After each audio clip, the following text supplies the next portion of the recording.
ಬೆಂಕಿಯ ಕಾರಣದಿಂದ ಒಂದು ದೊಡ್ಡ ಸ್ಫೋಟವಾಗಿದೆ. ಹಾಯ್ ಹಲೋ ನಮಸ್ಕಾರ ಗಾಯ್ಸ್, ನಮಸ್ಕಾರ ಎಲ್ರಿಗೂ. ನಾ ಹೇಳ್ಬೇಕಾದ ವಿಷಯ ಅಂದ್ರೆ ಒಂದೇ ಒಂದು. ಇಷ್ಟು ದಿವಸ ನಾನು ಕೂಡ ಈ ವಿಡಿಯೋ ಮಾಡ್ತಿದ್ದೆ. ಫಸ್ಟ್ ಟೈಮ್ ನಿನ್ನೆ ಒಂದು ಲೈಕ್ ಸಿಕ್ತು. ಮಿನಿಮಮ್ ಅಂದ್ರೂ ಎಲ್ರಿಗೂ ನಾ ಟ್ಯಾಗ್ ಮಾಡ್ತಿದ್ದೆ. ನನ್ನ ಟ್ಯಾಗ್ ರೀಲ್ಸ್ ಎಲ್ಲ ನೋಡ್ತಾ ಇರ್ಬೋದು ನೀವು. ನಾನು ಮಿನಿಮಮ್ ಅಂದ್ರೆ 20 ಜನಕ್ಕೆ ಟ್ಯಾಗ್ ಮಾಡ್ತಿದ್ದೆ. ನಿನ್ನೆ ಫಸ್ಟ್ ಟೈಮ್ ಒಬ್ರು ಸೆಲೆಬ್ರಿಟಿಯಿಂದ ನಂಗೆ ವಾಪಸ್ ರಿಪ್ಲೈ ಬಂದದು.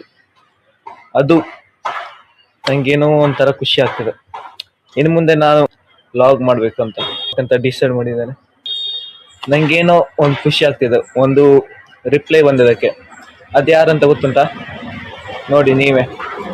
ಬಿಗ್ ಬಾಸ್ 10 ಕಂಟೆಸ್ಟೆಂಟ್ ನಮ್ಮ ತನಿಷಾ ಮ್ಯಾಮ್ ಅವರು ನನಗೆ ಲೈಕ್ ಕೊಟ್ಟಿದ್ದಾರೆ. ನಿನ್ನೆ ಅವರಿಗೆ ಟ್ಯಾಗ್ ಮಾಡಿದ್ದೆ, ಅವರು ನನಗೆ ಲೈಕ್ ಕೊಟ್ಟಿದ್ದಾರೆ.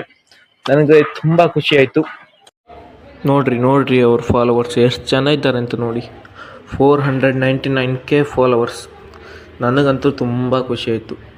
ಇವರು ನನ್ನ ವಿಡಿಯೋ ನೋಡಿ ಲೈಕ್ ಮಾಡಿದಂತೂ ನನಗೆ ತುಂಬಾ ಖುಷಿ ಆಯಿತು. ನನಗಂತೂ ಥ್ಯಾಂಕ್ಸ್ ಅಂತ ಹೇಳೋಕ್ಕೆ ನಾನು ತುಂಬ ಇಷ್ಟಪಡ್ತೇನೆ. ಈ ನಂದು ಫಾಲೋವರ್ಸ್ ಇದ್ದಾರೆ ನೋಡಿ ಒಂದ್ಸರಿ.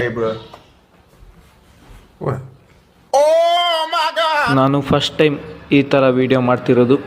ನನಗೆ ಹೇಗಾಯ್ತು ಏನೋ ಗೊತ್ತಿಲ್ಲ, ನನಗಂತೂ ತುಂಬ ಖುಷಿ ಆಯಿತು. ಈ ಥರ ವಿಡಿಯೋ ಮಾಡಿ ಒಬ್ಬರು ಸೆಲೆಬ್ರಿಟಿ ನನಗೆ ಲೈಕ್ ಕೊಟ್ಟಿದ್ದಾರೆ ಅಂತ ಹೇಳಿ ತುಂಬಾ ಖುಷಿ ಆಯಿತು. ಇದಕ್ಕೆಲ್ಲ ಕಾರಣ ಒಂದೇ ಒಂದು, ನಮ್ಮ ಬಾಸ್ ಆ್ಯಕ್ಟ್ ಮಾಡಿರುವಂಥ ಟಾಕ್ಸಿಕ್. ಪ್ಲೀಸ್ ಎಲ್ಲರಿಗೂ ಒಂದೇ ಒಂದು ಕೇಳ್ಕೊಳ್ತೀನಿ, ಏನಪ್ಪ ಅಂದರೆ ಎಲ್ಲರೂ ಚಲನಚಿತ್ರ ಮಂದಿರಕ್ಕೆ ಹೋಗಿ ಪಿಕ್ಚರ್ಗಳನ್ನು ನೋಡಿ. Stop piracy, stop virals. Please ಎಲ್ಲರೂ ಹೋಗಿ ಥಿಯೇಟ್ರಲ್ಲೇ ಪಿಕ್ಚರ್ ನೋಡಿ.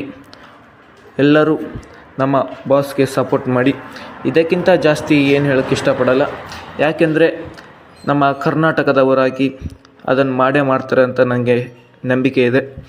ಇದನ್ನು ನೀವು ಮಾಡೇ ಮಾಡ್ತೀರಾ, ಇದು ನಿಮ್ಮಿಂದ ಹಾಗೆ ಆಗುತ್ತೆ ಅನ್ನೋದು ನನ್ನ ಒಂದೇ ಒಂದು ಆಸೆ. ಜೈ ಎಸ್ ಪಾಸ್ ಅನ್ನೋಕ್ಕೆ ನಾನು ಇಷ್ಟಪಡ್ತೀನಿ. ಅಷ್ಟೇ.